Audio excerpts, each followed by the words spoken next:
Hello and welcome back to Barossa Valley Crafts.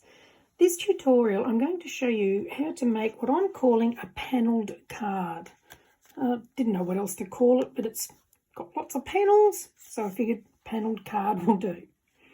So easy to make, and yes, they're Christmassy, but hey, it's never too early to start Christmas cards, even if it is only April.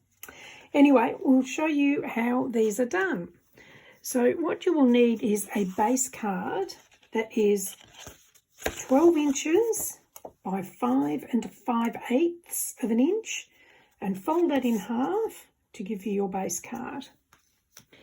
You will need a matte layer, so in this case we're using a matte layer is red, and that has to be 5 1/2 by 5 1/4 inches, and the decorative paper is 4 3/4 by 4 3/4 inches. Okay, and then for my little sentiment, I haven't actually put the measures there because I don't know what size measurement you will need for what size sentiment you have. So that's why I haven't popped a measurement on there, but I've also fussy cut out a little Christmas stocking that I'll pop on here as well. Okay, let's show how it's all put together. So to start off with your base card, your matte card, on the 5 1/2 inch edge, cut 2 strips 1 3/4 of an inch wide. So we just line that up. So there's one. And do another one, 1 3/4 inches.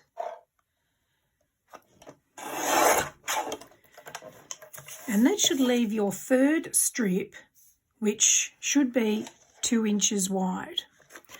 So just pop those in the order that you've cut them. Then using your decorative paper, so we're going to again work from the left side. So this will also be cut into 3 strips. So your first strip will be 1 1/2 inches wide. Now when you're cutting these out, especially if you've got a picture on it, make sure you keep them in the order that you're cutting them out. So I'm just confirming, so we've got 1 1/2 inches. So that will go on there. And another one at 1 1/2 inches.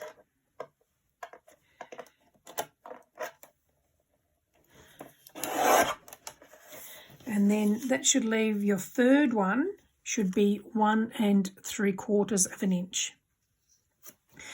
Now again, making sure you keep your card in the order that you need them to be. So we'll just pop the decorative ones at the bottom and the top ones, so the matte card. So to start off with, you're going to cut this at 3 inches. So that'll give you a 3-inch piece and a 2 1/4 inch piece, and sit them there. Again, keep them in the order that you cut them. The second one we're going to cut at 2 inches. So that will give you a 2-inch piece for the top bit and a 3 1/4 inch piece under that. And the last piece we will cut at 1 3/4 inches. So 1 3/4.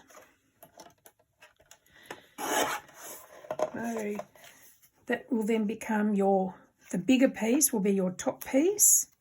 The smaller one will be the bottom piece. Now we're going to cut the picture pieces that will go on top of that. So again, cut the first one at 2 3/4 inches. So what will happen is, whoops, I'll just pick this up. So this one will mat onto here.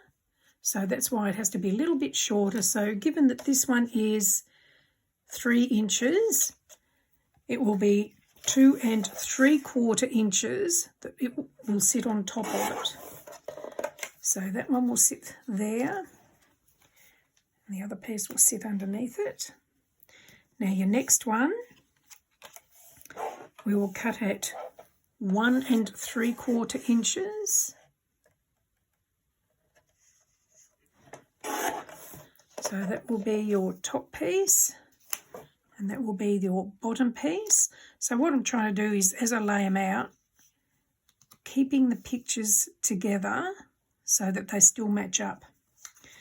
Now the last piece, so just confirming again, your base piece or your matte piece is 3.5 inches. So this one needs to be cut at 3.25 inches. Again, making sure you're cutting your paper in the right way if you've got directional paper that you need to match up with a picture. And that one will go there. Okay, so we'll just pop that out of the way. Now, so we don't muck them all up, I'm going to glue all these together. So you'll see with this one, I've used a mirror card. So as I've said in previous tutorials, when you're using mirror card, you need to use double-sided adhesive. Oh, I didn't have the glue upside down. Because mirror card is non-porous, if you use glue, when it dries, it will just pop off. And you don't want that happening after you've given the card to somebody. So that's that bit.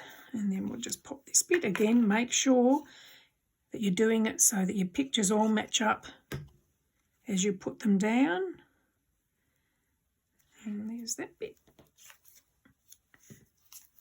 You could, if you preferred, use double-sided tape to put this together, but I much prefer glue. I think it's quicker and easier, and you've got a little bit of wriggle space to get things into place. But on the other hand, double-sided adhesive, at least you don't have to wait for it to dry. Once it's on, it's all done. But it's not so critical with this card. Okay, so I've got that. And now we'll do the last one.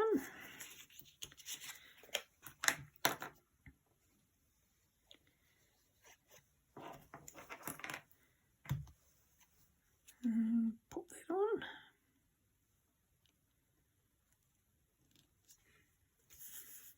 Oops.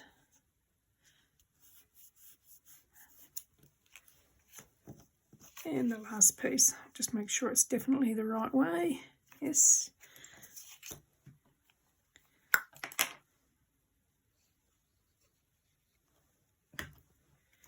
And we'll pop that into there.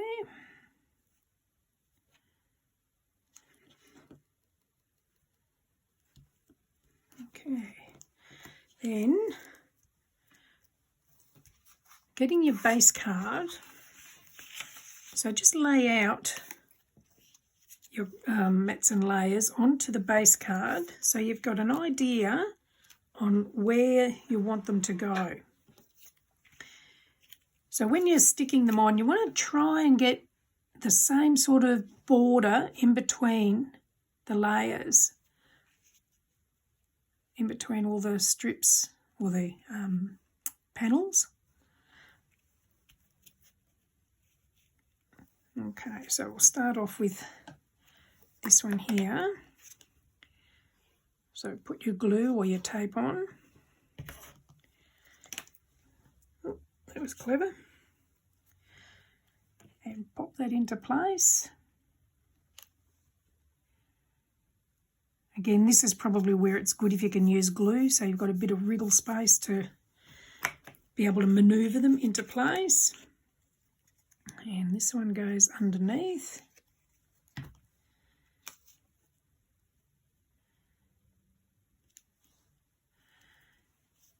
So you don't have to cut them to the same measurements I've done. You can do them to any measurement you like, but try and stagger them so that they're not all the same when you stick them down. It's almost like a patchwork quilt. But but not quite. A little bit easier than patchwork. Put that one there. You've got to be careful when you're putting the glue on that you don't do it too close to the edge. Otherwise it'll ooze out the sides when you're pushing them down.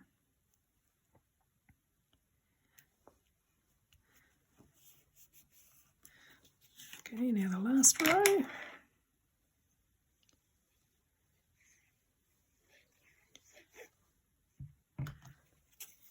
And I'll just pop that on there.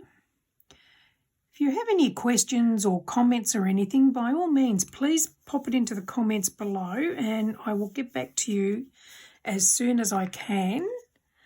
And if you like, I have a Facebook group called Barossa Valley Crafts. By all means, come along and join in there with like-minded people, and you can also add photos of creations that you've made from watching my tutorials. There we go. So now I've just got these to go, so I might pop that little boot there, and I might pop the sentiment about there. So I've got some little foam tape here. I'll put those on with that to give it a little bit more dimension.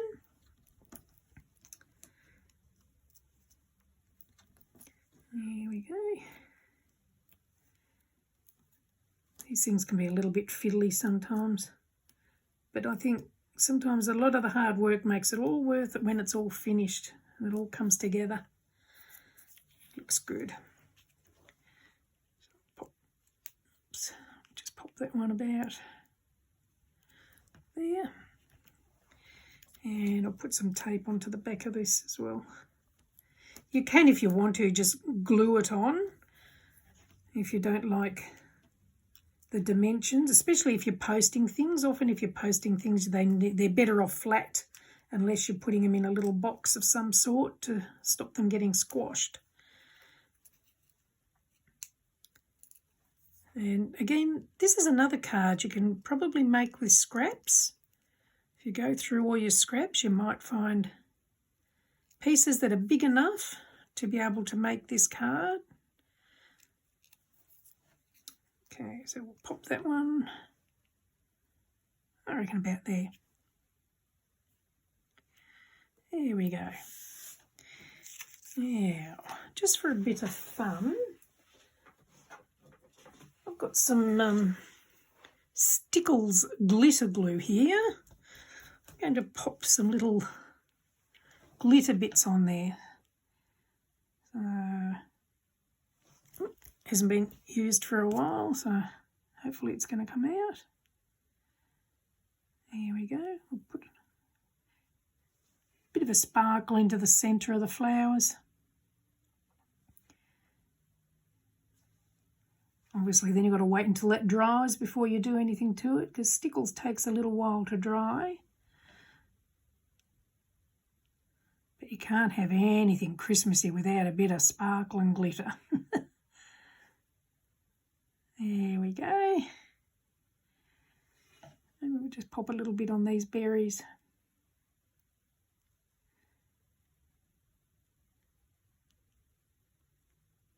There we go. It'll probably do it. Anyway, so that's that one done. So hopefully you've enjoyed that. And please feel free to come and join us on the Barossa Valley Crafts Facebook page.